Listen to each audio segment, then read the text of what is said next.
There was a Republican debate on Wednesday night. We did not watch it live. We were live while it was going on. So everyone who had good taste that night was watching the DueDissidence podcast instead of the Republican debate. But we did have a chance to catch up, and I didn't get through the whole thing, but I got through enough of it to find what I found to be the most interesting clip, where Vivek Ramaswamy and Nikki Haley went back and forth over Ukraine. The moderator asks Vivek Ramaswamy what his take is, what his response is to Zelensky's latest plea for cash. So this is a very, very short clip of Zelensky that got around online a lot. I don't know why they didn't clip more of it, but this is only about 10 seconds. But this is the crux of what they were asking about. I'm sure you guys have all seen this before. And give us some financial support. Okay, please give us a credit and we will give you back money. Give us a credit. If you don't want money, we send brides. Yeah. Give us a credit. We're good for it. Yeah, that seems like a guy who totally wouldn't stiff you for $50 billion of cash after the war is over. And you have what? The country is practically brand new. Be gone, and you're going to lose the war, which means you're not going to have the money to pay back, right? It's like when you borrow money from the mafia to start a business and the business fails. Well, then you don't have the money to pay back. That's why you're fucked. It's like the scene in Boogie Nights. You give us the recordings, we get the record contract, and we'll bring you back the money. Exactly. So that little bit is what sets up this question here from the moderator. First to Vivek Ramaswamy. We'll hear his answer on Zelensky and Ukraine. Mr. Ramaswamy, are you persuaded by President Zelensky's urgent new plea? Where do you stand on more funding? I'm absolutely unpersuaded. And I'm actually enjoying watching the Ukraine hawks quietly, delicately tiptoe back from their position as this thing has unwound into a disaster. The first half of this race, I was the only person standing for it. Now they're actually quietly coming around to being more cautious, as they should. Level with the American people here. Ukraine is not a paragon of democracy. This is a country that has banned 11 opposition parties. It has consolidated all media into one state TV media arm. That's not democratic. It has threatened not to hold elections this year unless the U.S. forks over more money. That is not democratic. It has celebrated a Nazi in its ranks, the comedian in cargo pants, a man called Zelensky, doing it in their own ranks. That is not democratic. That was a good one. More facts for you that you won't hear from the mainstream in either party or the mainstream media. The regions of Ukraine that are occupied by Russia right now, in the Donbass, Luhansk, Donetsk, these are Russian-speaking regions that have not even been part of Ukraine since 2014, that other people probably couldn't name those provinces for you. Those are the hard facts. See, that's the part that really disrupts the narrative, is talking about which particular areas of Ukraine are being contested and occupied, and the very recent history of that. Kind of battle between good versus evil. Don't buy it. And I'd like the likes of the sharpest of the war hawks on Ukraine, Nikki Haley, to have some accountability and answer. Do you want to use U.S. taxpayer money to fund the banning of Christians? That is actually what's happening.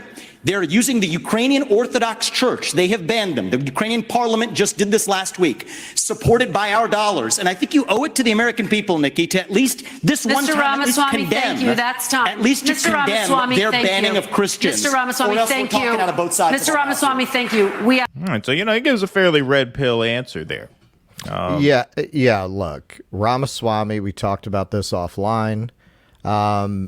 He's got real political talent. He's the only one up there who has star quality, where you could really see this guy having a very big future in politics. Yeah, not this time, but could he eventually assume the presidency?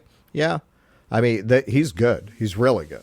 His opening, where we're not covering this today, but if anyone watched it, he opened with an attack on the moderators that was flawless in its execution and its construction. I'm just talking the horse race here. He's a real talent. DeSantis is fine. I mean, the observation everyone's been making, he hasn't hurt himself in any of these debates. Yeah, I think that's true. Haley, I mean, she helps herself with the Steve Schmidt Republicans. She's like right in their lane. Are there enough of them to win a Republican primary at this point? I mean, certainly not if Trump's on the ballot.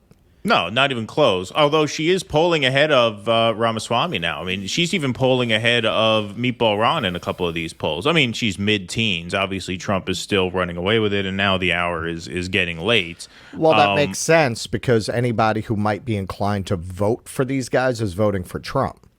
So she's consolidating the Nicole Wallace vote. Exactly. And speaking of Nicole Wallace, she gives here just an avalanche of lies. Her response to this is unbelievable. So let's play this. Ask the questions. Ambassador Haley, Well, she deserves to what answer. is your take on more funding for Ukraine? I am telling you, Putin and President Xi are salivating at the thought that someone like that could become president. They would love to The see fact of the matter is she doesn't. Stop. We're not going to stop for every distortion and every piece of hypocritical bullshit because we'll be here all day doing just this segment. But she worked for Donald Trump. And that was the line of attack that the neocons used against Donald Trump, is that Trump is a gift to Putin. And so you're attacking him as a gift to Putin. If you were really so outraged by this, why'd you work for Donald Trump?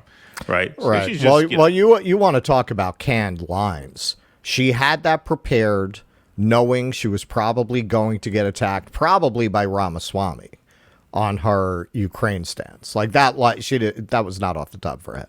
That was a stock line she had prepared for exactly this kind of an attack. Indeed. So this is what I will tell you. We're driving Russia first of all, into China's let's remember- hands Ramaswamy, because of you these had foolish your time to policies. talk. The ambassador has the floor. Thank Ambassador, you. The please. first thing I'll tell you is we all be like the remember mouthy Jew what bro. that thug did when he invaded Ukraine. We all know that 500,000 people have died because of Putin. And here is a freedom-loving, pro-American country that is fighting for its survival and its democracy. No, I don't think we should give them cash. I think we should give them the equipment and the ammunition to win. And I'll First of all, a freedom-loving democracy. Vivek just outlined the many ways in which they are not that. Second, I don't think we should give them cash. I think we should give them weapons. Well, you're still spending cash on the weapons. The difference is the cash goes to our weapons manufacturers, and then they get the goodies. It's like, Exactly. I'm not going to give my kids money for Christmas. I'm going to spend money and buy them toys. You're still spending money on your kids. We're still spending money. So the idea, well, I don't want to give them money. I want to give them weapons. Right. Same thing. Mercedes and BMW are not American corporations. It doesn't make sense to give them cash so that their generals can buy Mercedes and BMWs. Right, We can want the spend it on cash German cars. to go to our arms manufacturers so that they can make that money. If we wanted want this- Germany to make out on this, we wouldn't have blown up the Nord Stream pipeline. So we're certainly not going to buy their cars. Yeah. That's quite a tell you, if policy. Biden had done it when they first asked for it, this war would be over. But let's also remember this. That's the biggest lie of them all. Let me just play that one more time. No, I don't think we should give them cash. I think we should give them the equipment and the ammunition to win. And I'll tell you, if Biden had done it when they first asked for it, this war would be over. But let's all If Biden had given them more when they first asked for it, this war would be over. So first, Biden didn't give them enough. But then the bigger lie is that if we had only given them more, the war would be over, meaning what? They'd have won by now? Every mainstream media source now is coming out piece by piece by piece, one after the other, saying not only is the war not winnable now, but basically admitting that it was never winnable in the first place because Russia has a practically infinite supply of men that they can throw out onto the front lines, whereas Ukraine is running out. But she says if we had only made our investment saying that larger in the 2 years beginning, ago? it would be over. You're going to beat Russia in less than 2 years. You're going to win a war of attrition against Russia in 18 months. That's just an absolute crock of nonsense. Yeah, no, there were a lot of people who, just from the benefit, I mean, speaking for myself, just from the benefit of playing the Risk board game, I understood this. I understood that Ukraine could not win.